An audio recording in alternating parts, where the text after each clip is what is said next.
All right, this is the humidifier. To turn it on and turn it off, you just hold down this button. Okay. Okay. It always reverts back to the third setting. As you can see, the light is on in the back as well. Okay. So that lets you know that it's warming up. To Okay. put the canister on the plate, you just slide it off by pressing here and put it right back on. And it'll slide on. And then it locks in place. And it locks in place, so it's in. To change the temperature, the lowest temp is going to be the first one. So you just hold it down until it goes to the first one, which is the lowest setting, which is at 28 to 30. And if you need more humidity, you can press it again. And it's going to revert back to the 3, and then you hold it down again to get the second setting. Now, question. Yes. Will he have a prescribed setting? No. Okay, so how will they know? What they'll know is if he's on 2 and his secretions seem to be dry and thick, then you need to increase the humidity. Okay, gotcha. As long as he isn't sick. Now, if he's sick, then even if you increase it to 3, there's something else going on with him, and he may need to do increased breathing treatments to help loosen up those secretions if he is on breathing treatments. The child is on breathing treatments. Okay, good. This is one of the circuits. This is not the one that we normally use, but it looks similar to this. It's just a purplish color. Okay. But they do the same exact thing. Okay. So any questions about the heater? It's a 3-prong that goes into the wall. Okay. Okay. This is an error. So if you get that error light to flash, immediately call All About Pediatrics so we can switch out the humidity, because at that point the heater is not working and we do not want the child to dry out. Right. Okay. So any more questions about the humidifier? Nope. I think the humidifier is good. Okay. So we'll go over the back of the ventilator first. Okay. And then go to the front. So right here is the filter. Okay. You can take it in and out and wash it. Just check it probably once a week. And if it's dusty, a little water, warm soapy water on here, and let it air dry. Okay. And you can put it back in the vent. Okay. This is the oxygen port that is never to be removed. Okay. You can remove it by simply pressing down and taking it out. It is a little silver bevel here to take it on and off. But it should stay in. I don't care if the child does not use oxygen. It stays in, because the moment they need it, you won't be able to find it, and you cannot deliver oxygen through the ventilator without the oxygen port. Okay. Now, will that ventilator, I know that previously they wouldn't go into the case if that adapter we still was on. struggle with that. I've been able to get it into the case. Some people have to pop it off and put it in, but that's only when traveling. And 90% of our parents, they hate the bag. They get the bag and tell us, hey, you can even come back and get it. They don't like it because the vent alone is just so small and compact. You know, they really don't even care for the bag. So this is the external battery to the ventilator. It is 3 hours internal and 3 hours external. Okay. To check the battery life of the external, you just hold down the battery, and it'll show you that the battery is completely full. Okay. Also, the vent just made a sound, which I'm going to show you, and it's letting you know that the detachable battery has been disconnected. So if you press that reset button, it's letting you know the only battery life is the internal battery. And because the vent is not plugged in right now, because I only have one socket available, we're running off that 3-hour internal battery. Once I put this external battery back in, it's going to pop up letting you know that you have a full external battery. And vents always run off external if it's not plugged in, and then to the internal.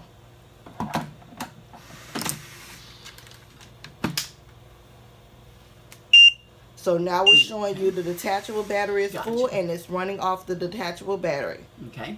So now you know that you have 6 hours on your vent. Okay. The circuit, when you change your circuit, you're going to always make sure you have a canister. You're going to have your bacterial filter. Your 2-part to your circuit.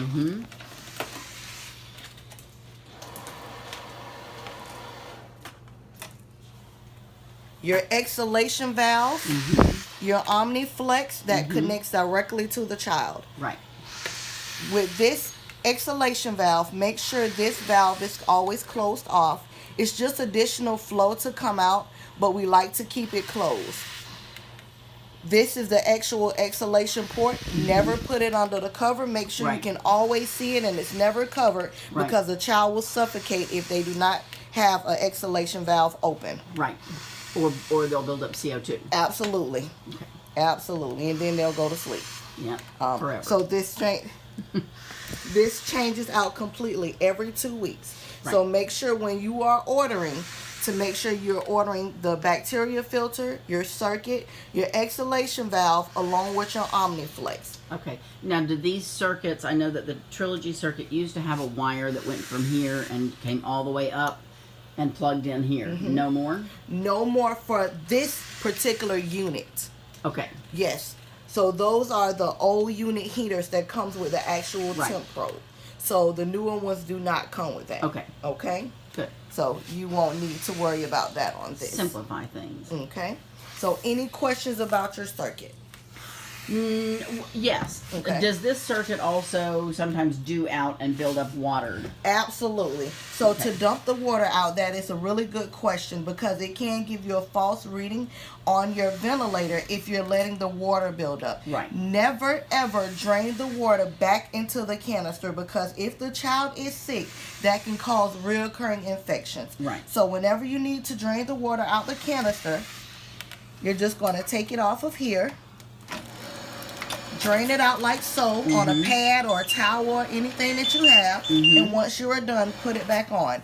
If you notice there's still water, just dump the water all the way down until you get it into a good space where it's in a drainage spot. Right. You take it off again and drain all your water out. Okay. And at that point, you put it back on and the vent is just letting you know the low inspiratory pressure. Right. So to reset that, you're going to just press that reset button to go back to your main screen. Okay. This is your power button for the ventilator, and this is your alarm light. Right. This alarm light has a yellow light and a red light. Yellow is low priority, red is high priority. As you've seen, when the vent was just disconnected from the base of the canister, it was a red light because that is considered urgent. Okay. Everything on the front of the screen right here is what the baby is doing. So that is very important to pay attention to what your patient's normals are. If you notice their end tidal returns are in the 3s and it's down to the hundreds or even double digits, then at that point you need to see what's going on with the baby because their VTE should be normal. This vent compensates for leaks, so it's just letting you know your baby has a leak. All children pretty much have a leak. Even the kids with trachs have leaks. Some are just bigger than others. Okay. Right here is the PIPs, your MAP, your I to E ratio, the flow, and the minute ventilation. Okay. So you always want to look at this number. If for some reason you're getting a high pressure alarm. High pressure alarm could indicate a kink in the circuit. The child is crying. The child needs to be suctioned. The child is laughing. Can all indicate a high pressure alarm. A low leak could be the trach ties aren't on tight. Make sure that the trach is in place because we have had where sometimes the trach comes out and the ventilator will still go because it recognizes the flow coming from the trach. So always make sure you can properly see the trach to make sure the child is ventilating. Make sure you see proper chest rise. Listen to the child. You can also check to make sure there's no pin-sized hole in the circuit and to make sure those pressures are meeting what they're supposed to. You can always take this part off and occlude the end. And it's going to... Hold on, let me put the exhalation valve on. There you go. You'll still get your pressures. So you see that? So you know at that point, then you know, okay, well, it's no pinhole in the circuit. Okay. So let's check the baby to see what's going on with the baby. Okay. This little blue ball that you're going to see shows you the patient is initiating a breath. So that's something to look for too, because if your child is sick or something is going on, and they're not triggering the vent as normal and they're riding the vent for whatever the settings are, that is something you need to let mom know. Maybe she's already aware, and if she isn't, y'all may need to put a call out to the doctor. If the baby isn't resting, if the baby normally is in the 40s or 50s during the day, wide awake, and your baby is riding the ventilator, what is going on with the baby? Right. Okay. So And when in doubt, change it out. I don't care if the parents changed the trach an hour ago. If the stats on the monitor seem to be dropping, the baby is having increased work of breathing, heart rate is going up, change the trach. It has been times where we've had a patient change the trach twice because the patient was moved and they had a little piece that was like a piece hanging on the end of the trach, and every time they inhaled, that piece would suck up into the trach, and when they exhale, it would blow back out. So when in doubt, change the trach out. The most important is having a patent open airway. Everything else can wait. Right. Okay. When you want to get into the vent to see your settings, it is important to check your settings when you get on your shift and when you leave your shift. That way, if somebody before you, I don't know if it's the parents, the previous nurse, or someone came in and made adjustments to the ventilator, you want to be able to catch it. Because when it is caught, if you were documenting that these are the settings and they're not, that could be an issue for you and your license. So you always want to check the settings, which will be on the vent. We usually have a vent card hanging. Majority of the time, we are always at clinic with our patients. Now, sometimes if the parents forget to call us or we have an emergency and we don't make it and the physician makes changes, moms usually gets a copy, and so does the nursing company of the changes. So if for some reason a previous nurse didn't get a chance to turn them into the office and your vent card does not match, you can always ask mom or call the therapist and ask them, hey, has there been recent vent changes? I see the card doesn't match the ventilator. I just want to verify that the vent has been changed. To get into your settings, you're going to want to hold down the right key, and it says hold for 5 seconds until it unlocks.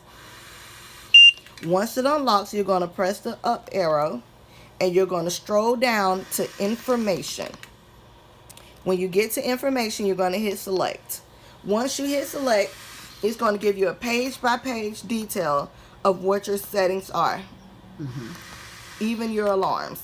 So you'll be able to get a full display of what your settings are. So you'll know, okay, well, these are the settings. They match what's on the card. Okay, so that's how you check the settings and verify. Like I said, if they're wrong, you can always ask mom, because sometimes if we don't have our marker in clinic or we're not there, we can't change the card, and no one is allowed to change the card except for respiratory. Okay. So if you're not sure, just ask mom, hey mom, have y'all been in clinic recently? Have any changes been made to the ventilator? Because I see the card doesn't match the vent. I just wanted to make sure everything is correct. Okay. Right here is the SIM card to the ventilator.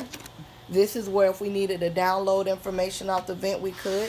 So it always stays in place. Sometimes you'll get an X on the screen. That just says the card is no good. It's still fine. The vent will not stop working. It's just saying that in order for us to remove the information, we need to switch the card out for a newer one. Okay. To come out of your settings, you're just going to hit finish, and you're going to hit exit, and it'll go back to the main screen. Okay. Also, this vent allows nebulizers to be given. Let me go ahead and unlock it real quick and put it on that mode. So if your patient does get treatments while they're on the ventilator, you will be able to press the nebulizer enable mode to keep the vent from alarming with all the additional flow that will be going in.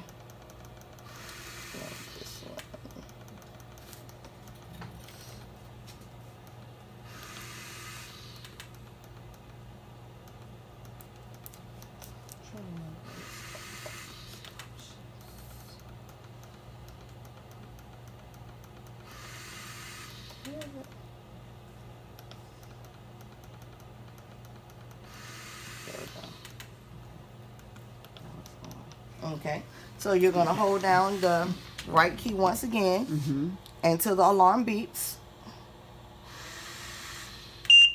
And then it says nebulizer. So you'll just press the nebulizer. So now it knows that there's additional flow going through the circuit and it won't alarm. Also, you can turn off the heater. Some parents don't, but you should turn off the heater because with that additional flow going through, it's going to increase the heat because it feels the cool mist from the nebulizer. It'll make the machine, the heater, think, okay, I'm not getting hot enough. So you don't want to overheat the heater. So it's best to go ahead and turn the heater off while you're giving the neb treatment. Okay. Once your neb treatment is done, you're just going to press nebulizer. It turns it off, and then you turn your heater back on. Okay. All right. So the final part of this is I'm going to show you how to be able to transport the baby. You never ever take the heater with you. that always stays home. If you go to doctor appointments, to the park, or wherever you may be going, you never take the heater with you. So you're going to put in that HME inline. Now, all kids do not tolerate it. If they tolerate it, the trial is usually done in the hospital prior to discharge. If they don't tolerate it, then you can't use it, but just make sure you may have to suction a little more frequently because they may tend to dry out some. So we have several different ones that we use. This is one of them. This is an inline HME for the ventilator. So if you're going to get ready to travel and go to an appointment, you're going to use an HME inline. They do not look the same. We have several different ones that we use. The HME is going to go at the end of the Omniflex right before the exhalation valve. And it'll only fit one way, so you don't have to ever worry about putting it on wrong. If you try to put it on upside down, it will not fit. Okay? So that's how it will look. Which is weird because you think the words will go the upright position, but it doesn't. So that's and the other ones are the same way. The words go down. So this is how it looks in line. So at this point, you're going to turn your heater off. You're going to remove the probe in the back because the probe is not going to stretch. And you're going to remove this, put this here to here. So you'll take this piece off that's connected to the heater.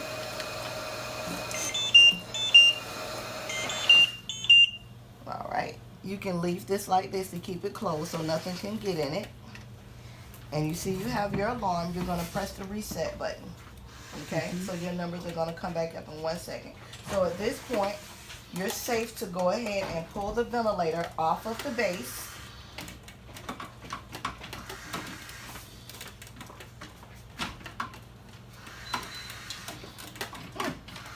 There we go. And unplug your ventilator and you're free to go to the car. Okay. So this is how you're going to go when you travel. Once you return back home, the first thing you want to do is plug your ventilator back in. If your patient is on oxygen, hook them back up to the oxygen source that they're using at home. You can go ahead and... I didn't drop the baby. I didn't drop the baby, you guys. You didn't see that. So you're going to take your HME out of line. You're going to connect the baby back. And then you're going to take this piece here. And remember, the baby is still breathing. The baby is fine. And just switch it back over. So always just make sure the piece going from the ventilator is connected to the humidity. And the other circuit that connects to the baby is hooked up to the humidity. You want to plug it back in the back. And it'll only fit one way. And then you turn your heater on. And like I said, if you keep your baby on the second setting, just hold it down and you'll go back to the second setting. Okay. And then you're back home. So you can reset your screen. Make sure you plug your ventilator in. And then you're done. Okay. And when you're finished charging, I'm going to unplug the heater for a second. When you're finished charging, you're going to see like a lightning strike through. Because when it charges both batteries.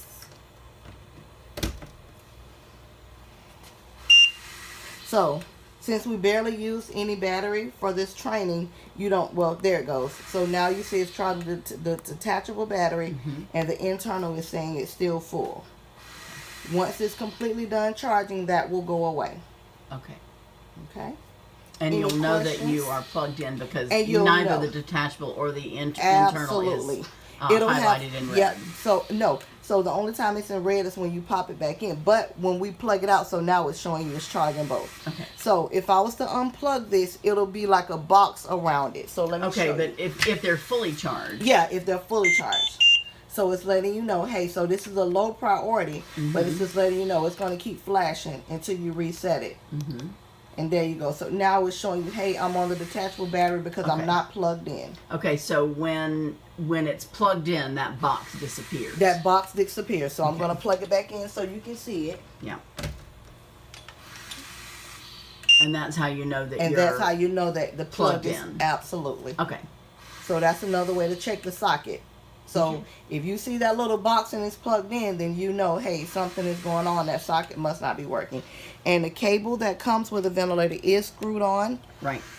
We want it to always stay that way Right. because we've had someone to leave theirs in another state. Ooh. It was nothing we could do. So make sure that is always screwed in and it stays on the ventilator. Okay. Any questions that you can think of? No, ma'am. That's Lisa. All right, well, that's the end of the vent training. If you have any questions, our number is on a card. I am Lisa, one of the respiratory therapists here, and I'm here to help. Thank you. Thank you. Bye.